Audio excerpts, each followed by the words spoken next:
Hi everyone, Empress Justice here. Forgive the mess in the background. It always looks worse on camera.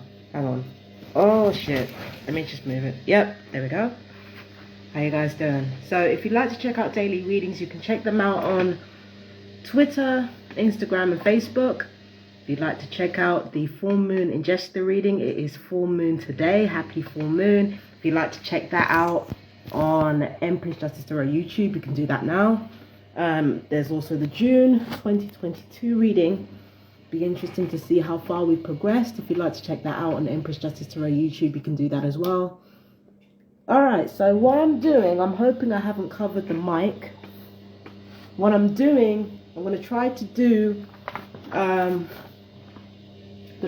my readings whilst talking to you guys at the same time, because I don't feel like I should dawdle. Hopefully I won't get too distracted while I'm doing the updates. So, update on today and yesterday. I'm not going to lie to you, there's not really that much to report. Not for now. I know people have been watching my videos, and I know that, you know, they're trying to formulate a plan based on what they've seen. I do know that much because there's always a plan formulating. But as for what people are doing, I don't really know. And to be honest with you, I can't find a care to give at the moment, you know. Because the way gang stalking works is that there's always going to be a plan. There's always going to be something. But right now, I'm focused on what's going on right now in this moment. And what's going on right now in this moment is that I've got to fill this shit in. Okay? And I've got to make sure that I can survive financially. So, what I've done with the personal independence payment, I had to fill in a second form, because even though the first one was really good in terms of explaining about Havana syndrome and all the rest of it, all my medical information was fucked up. I've corrected that now. And what I did do was I made slight alterations to the previous summary that I did with regards to my PIP. I'll show you that in a moment. I just got to look up the astrological placements for my readings. Alright, so hold on.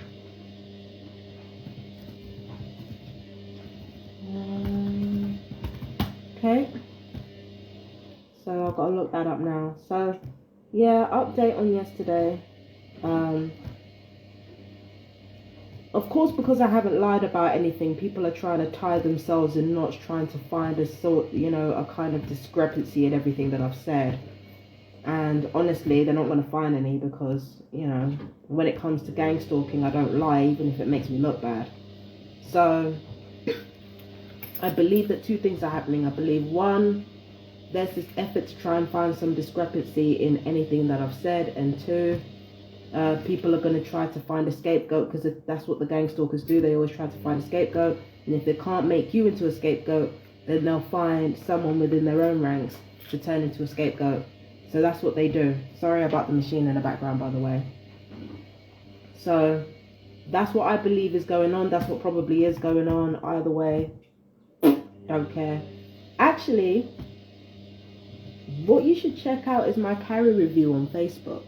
No, it's not on Facebook. It's on YouTube. You should check out my carry review, because whilst I was watching the revenge scene as a separate clip on YouTube, I saw somebody relate it to gang stalking.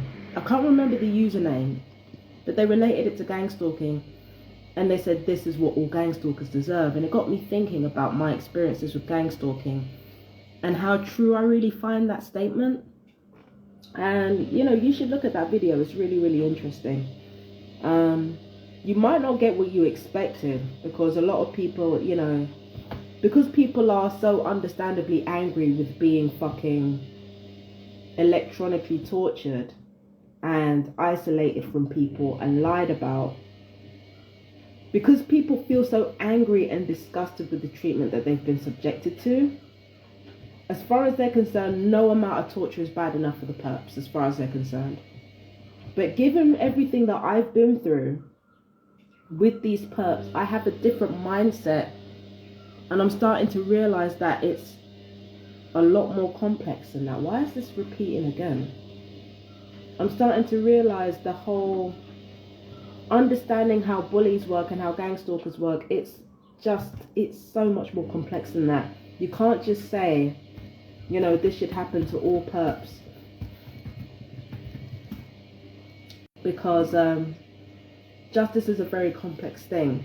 You can have restorative justice, which means people who are genuinely sorry and genuinely remorseful should have a chance to, like, really make amends for what they've done and repay their contribution to society. But then there are some very Machiavellian people out there who could exploit that to their own advantage, and we've seen that over and over again. And then there are those who believe in, you know, vindictive justice or retribution, and that is actually more effective, but we run the risk of subjecting people who might have changed and who might have, like, made real effort to change their ways. There's a risk that, along with getting rid of the scumbags who really aren't sorry and will probably do it again, we run the risk of also engaging in that same retribution against those who would have shown humanity and who would have shown patience and who would have shown kindness. So my whole thing on the carry stuff is just like, you can't, it takes the most supreme, first of all, right, in order to even presume that you know what's best for the rest of the world, it takes an extraordinary amount of narcissism. To have the ability to create policy based on those ideas takes obsessive compulsion. To be able to understand how people work and not be personally affected by it yourself, that takes a Machiavellian nature. Most of all, it takes an extraordinary amount of skill, talent, and competence to eclipse the narcissism, eclipse the obsessive compulsion, and eclipse the Machiavellian nature. It takes even more skill to justify those traits. As much as, you know, I want to say that this type of justice is right and this type of justice is right, it takes an extraordinary amount of narcissism to, you know, to dictate what you think is going to be right for the people, and it takes even more skill to justify that narcissism. It takes even more talent, and it takes even more understanding of how people work in order to justify it.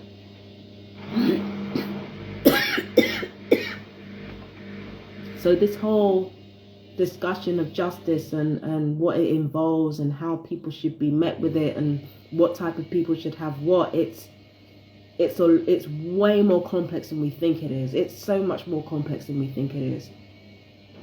Justice is not an easy thing to get when there's so many different complexities in the way.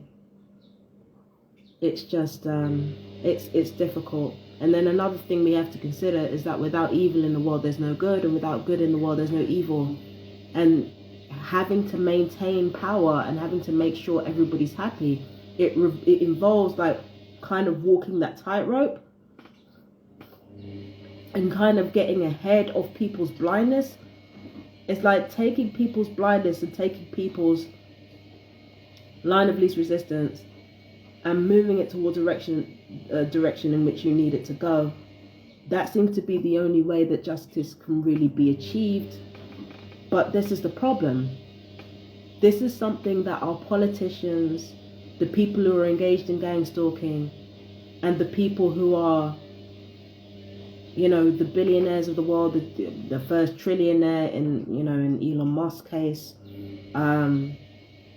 This is where the billionaires, trillionaires, politicians, all those people come in, because they already know how to do this. That's why a lot of them are part of alchemical fraternities, because they know how to lead people's blindness in the direction towards which, you know, in the direction they feel is best for humanity. So, to talk about justice is a very different thing. I personally believe that us TIs are the way we are because we want it to stop. I don't think it's a moral thing. I don't think it's an ethical thing. We just want it to stop.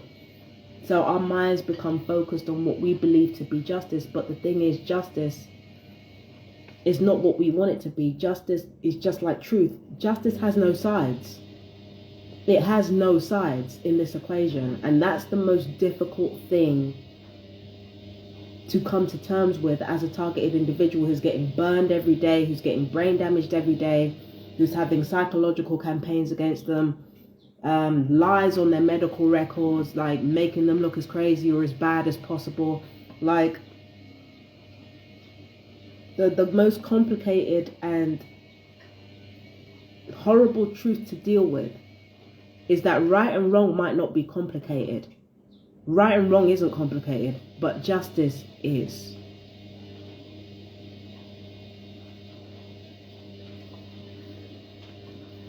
It's very, very complicated. It's not as easy as saying, you know, these people should get this, or these people should get that, or we should have this, or we should have that. Okay, fine. Once we have it, how is that going to benefit everyone else? How are we going to make sure that as TIs, if we win, how are we going to make sure that everybody else benefits from our victory? And especially, how are we going to do that if we're already being subjected to financial abuse, already being subjected to smear campaigns, and the torture will most likely cut our lifespan in half? So how are we going to accomplish all this? Knowing what we know, how are we going to do that? How are we going to make sure that not only do we win, but it benefits humanity more than if the people doing this to us were to benefit humanity? How do we make sure of that? You see, that to me is real justice. For me to talk about wanting the people firing weapons on me to die, that's revenge. It's justified revenge, don't get me wrong, but it's still revenge. That's not justice.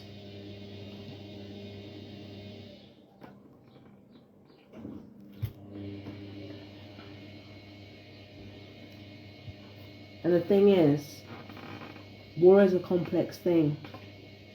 War is a complex thing. It's such a complex thing, and justice is not complex, but it's complex to us because we want it to be simple and we want it to fit our own personal view of what that justice looks like. But the truth is, there's just no way of knowing.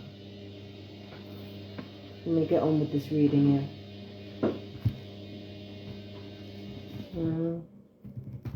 So tomorrow is going to be interesting.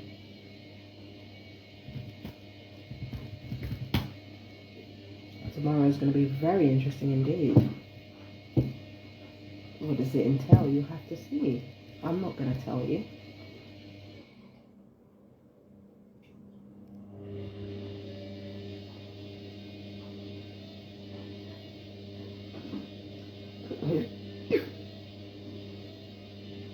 All right. So, before I go, I'm going to read this PIP summary that I've written right here. Okay? Going to read this for you, then I'm going to call it a morning. All right? So, when it comes to the PIP form, it says, is there anything else you think we should know about your health condition or disability? 1, I was also diagnosed with fibroids and BPD, but I cannot find the dates for these. I found the dates for them after. Number 2, I am a lifelong victim of Havana syndrome, having suffered non-fatal, though significant organ deterioration, specifically of the bones, brain, heart, and reproductive system, through a combination of remote electronic weaponry, directed energy, microwave, EMF, scalar wave, and sonar, and psychological warfare, community-wide smear campaigns and gaslighting, voice-to-skull technology mimicking symptoms of paranoid schizophrenia, neighborhood noise disturbance, and neighborhood reactive abuse. Mental health's role in my case has been to use the mental illnesses I have sustained through this relentless trauma to disprove claims of what has actually been causing it. I've got to put a comma there.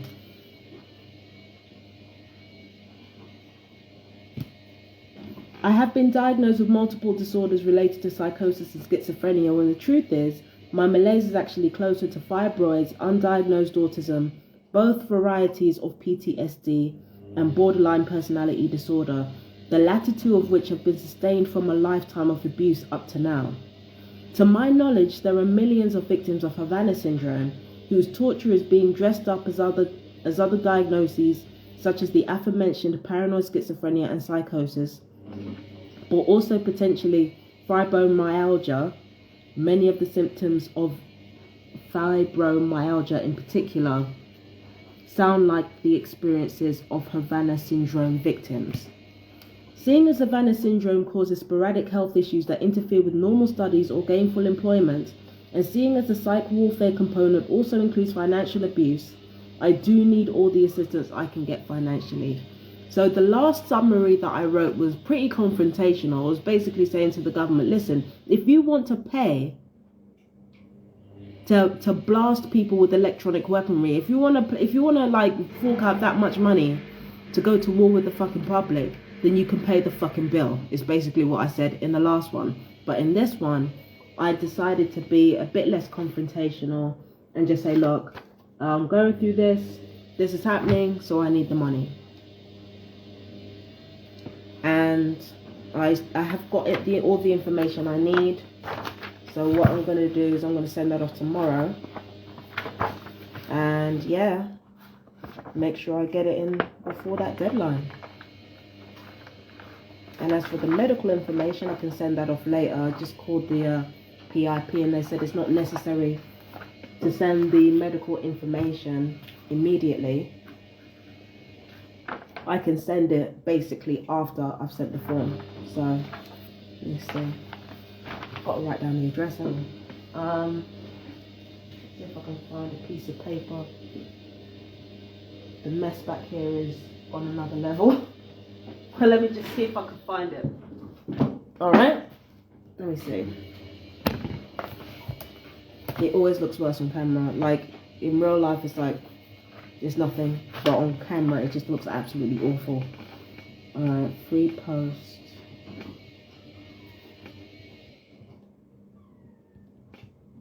So I've got to write this down. So, yeah. Instead of being confrontational, I just stuck to being truthful.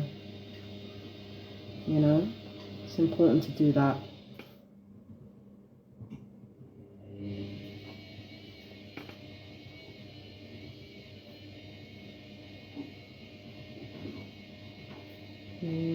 So yeah, I'm writing this address right now. And yeah, I guess I'm done for the PIP component of this. But yeah,